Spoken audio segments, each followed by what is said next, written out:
Right, class 10 आज बात करते हैं डेवलपमेंट के नेक्स्ट फेज की। तो इस फेज में हम बात करेंगे कुछ और ह्यूमन डेवलपमेंट को मेजर करने का एक अलग तरीका। So first of all we talk about the body mass index. Body mass index के थ्रू हम पता करते हैं कि कोई बंदा ओवरवेट है या वेट कम है उसका, या सही वेट है उसके अंदर। ओके, तो बॉडी मास इंडेक्स ये है one way to find out if we are properly nourished is to calculate the what nutrition scientist call body mass index. तो बॉडी मास इंडेक्स के थ्रू हम इसको देखते हैं तो हमें पता चल जाता है कि हमें नरिशमेंट पूरा मिल रहा है या नहीं मिल रहा है हमारे खाने के through. Okay, the BMI is divide as the body mass divided by the square of the body height. और इसको हम कैसे निकालते हैं? अपनी बॉडी के स्क्वायर से, बॉडी हाइट को अपने वेट स्क्वायर से, इसको हाइट स्क्वायर को अपने वेट से डिवाइड करके इसको निकाला जाता है। Alright, commonly accepted BMI range are underweight 18.5 kg, normal 18.5 to 25, overweight 25 to 30। तो अगर किसी का 18.5 से कम बीएमआई है तो उसे आप कहेंगे अंडरवेट, उसका वेट उसके नॉर्मल या नेचुरल हेल्दी होने से कम है। ओके, नॉर्मल वेट कहा जाएगा 18.5 से, अगर 25 उसका बीएमआई है तो वो बंदा हेल्दी माना जाता है। और अगर 25 और 30 से ये के बीच में है, ठीक है, तो ओवरवेट कहा जाएगा। और 30 से ज्यादा है तो इसे कहेंगे मोटापा, ओबीज। ऑलराइट, तो ये 25 के अराउंड रहना चाहिए। थर्ड इसके बेस्ट वो माना जाता है कि ये बॉडी के लिए, क्योंकि दुनिया में सबसे ज्यादा डेथ जो होती है वो ओवरवेट, ओवर जो 30 है, और अंडरवेट, इन दो कैटेगरीज में होती है। सबसे ज्यादा बीमारियों से मरने वाली मौतों में underweight and overweight, these two are most crucial number. Human development report. Okay, अब बात करते हैं HDI, जिसके हिसाब से दुनिया में रैंक तैयार की जाती है, और ये काम करता है यूनाइटेड नेशन। ओके, तो यूनाइटेड नेशन ने एक प्रोग्राम लॉन्च किया था, United Nation development programme.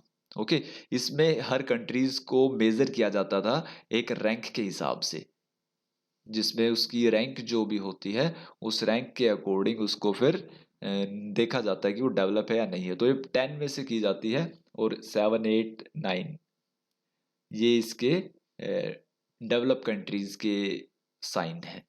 Okay, so the level of income is any decade based to development we begin think of other creator. तो जैसे हमने देखा कि इनकम जो है वो डेवलपमेंट को सही तरीके से मेजर करने का एक 100% वे नहीं है, तो उसके लिए हमें कुछ दूसरे तरीके सोचने पड़ते हैं। Over the past decade, health and education indicators have come to widely used along with income as a measure of development. तो धीरे धीरे समय के साथ साथ इनकम के अलावा एजुकेशन और हेल्थ भी डेवलपमेंट के लिए इंपॉर्टेंट इंडिकेटर बन गया।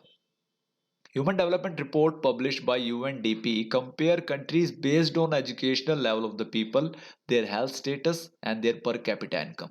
तो United Nation development programme launch किया गया यूएन की तरफ से, और उसमें लोगों की हेल्थ, उनकी एजुकेशन और उनकी पर कैपिटा इनकम को कंबाइनली टोटल कर करके कंट्रीज की मेजरमेंट की गई।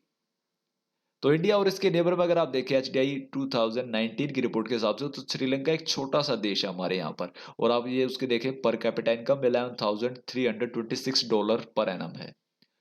वहां पे जीने वाले एज जो है 75 ईयर एवरेज एज बंदा वहां पे जीता है, और 10.9 वहां पे अपनी स्कूली लाइफ वो बिताता है। ये इसका रैंक है HDI में दुनिया में। तो 76 नंबर पे श्रीलंका दुनिया भर में, और भारत 130। तो आप सोच सकते हो भारत के मुकाबले श्रीलंका एक बहुत छोटा देश है, उसके बाद भी श्रीलंका का प्रोडक्शन, श्रीलंका का परफॉर्मेंस हमारे से कहीं ज्यादा बेटर है। ओके, तो ये हम देखते साल, कितने साल एक आदमी जीता है, कितना कमाता है, कितना टाइम वो स्कूल में बिताता है। तो 10 साल बिताने का मतलब क्या है कि उसने अपनी कम से कम 10th क्लास पूरी कर ली है, और भारत में सिर्फ ये 6.4 ईयर्स है। तो 6.4 ईयर यानी 6, 7 तक आते आते तकरीबन बच्चे स्कूल छोड़ देते हैं। तो ये काफी एक नेगेटिव बात है भारत की इमेज के लिए। तो HDI को कैसे देखा जाता? तो HDI stand for human development index. The human development index is statistic composite index of life expectancy, education and per capita income.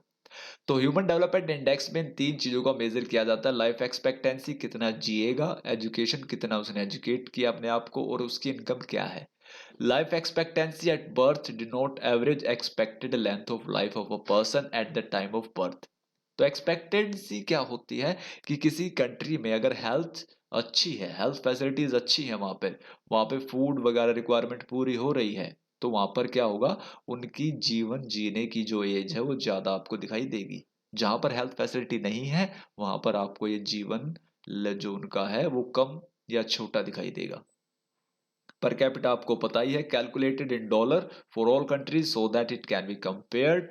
It also done in a way so that every dollar would by the same amount of good and services in any country.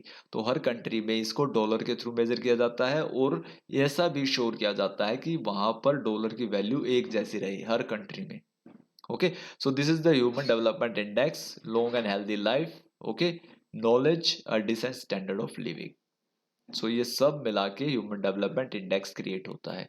तो आपने देखा कि HDI जो है वो एक better way of measurement है। तो भारत की बात करें तो ये भारत के कुछ स्टेट है जो बेटर परफॉर्म कर रहे हैं। तो सबसे ऊपर केरला है जो आपने देख लिया था, तो 0.7 रैंक है इसकी, या 0.7 HDI है इसका। 0.775 चंडीगढ़, 761 गोवा, लक्षद्वीप 750, दिल्ली 764 है। ये दुनिया के टॉप 3 रैंक कंट्रीज है HDI में। तो नॉर्वे सबसे टॉप पे है 0.954, स्विट्जरलैंड 0.946, आयरलैंड 0.942। तो यहाँ पर अगर आप देखेंगे तो नॉर्वे में एवरेज एज है 85 ईयर्स, जिसमें हर वहाँ का सिटीजन 85 ईयर्स एज वहाँ पे जीता है।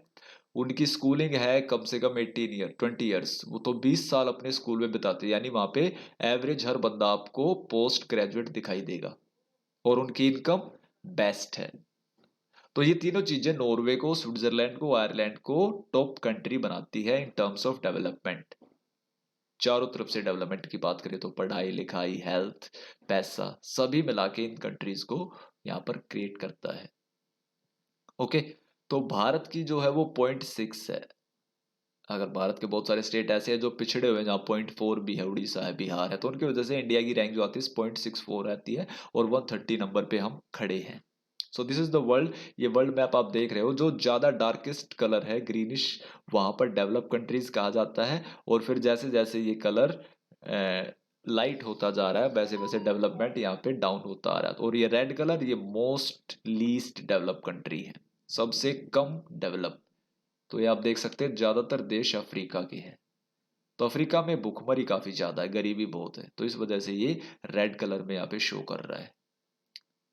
तो ये है वो जिन्होंने ह्यूमन डेवलपमेंट इंडेक्स का प्लान तैयार किया था, अमर्त्य सेन और पाकिस्तान का महबूब उल हक।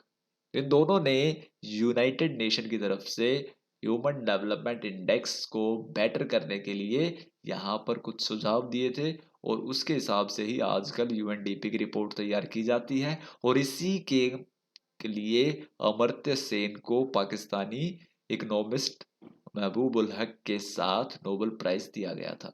सबसे बड़ा प्राइज माना जाता है नोबेल प्राइज। तो भारत के अमर्त्य सेन बहुत माने हुए इकोनॉमिस्ट हैं, और अभी बिहार में जो नालंदा यूनिवर्सिटी ओपन की गई थी उनका इनको चांसलर बनाया गया था। तो काफी रिनाउंड इकोनॉमिस्ट है। ये इंडिया से हैं, बाहर विदेश में रहते थे, अभी आए थे फिर लेकिन वापस चले गए हैं। तो ये नोबेल प्राइज विनर हैं। तो ये है बात ह्यूमन डेवलपमेंट इंडेक्स की। आपने यहाँ पे देख लिया, एक तो वर्ल्ड बैंक का तरीका था, एक ह्यूमन डेवलपमेंट इंडेक्स प्रिपेयर करने का यूनाइटेड नेशन का तरीका है। जिस तरीके को आप बेटर मानते हैं वो आप सोचें, इस पे बात करें, क्योंकि क्वेश्चन पुट अप होता है compare world bank and HDI which is better. तो ये यहाँ पर क्लियर हो जाना चाहिए आपको इस लेक्चर में कि which is better. Alright, so now we talk to the sustainability of development. Sustainable means what? Sustainable means ऐसी development जो लगातार चलती रहे बिना कोई नुकसान पहुंचाए। Okay, we have not inherited the world from our forefather, we have borrowed it from our children. ये जो धरती है ना, ये जो जमीन है जहां पर हम रह रहे हैं इस वातावरण में, ये हमारा पैदाइशी हक नहीं है, ना ही हमारे दादा परदादा की ये जागीर है। ये तो हमारे पास एक अमानत है जो हमारे आने वाले बच्चों के ने हमें दे रखी है। तो जैसे हमारे दादा परदादा हमें सौंप के गए हैं, हमें भी इसको अपने आने वाले बच्चों को सौंप के जाना है, तो इसका टेक केयर करना काफी इंपॉर्टेंट है। और right now it is the best phase for mother earth. धरती माँ के लिए ये शायद अब तक का सबसे बेस्ट फेज रहा है। पहली बार पूरी धरती पे इंसान की जो एक भाग दौड़ थी वो रुकी है, और यहाँ पर मदर अर्थ का रिपेयरिंग काम चल रहा है। A number of scientists have been warning that present type of level development are not sustainable. Why it is not sustainable? Because we are exploiting our mother earth.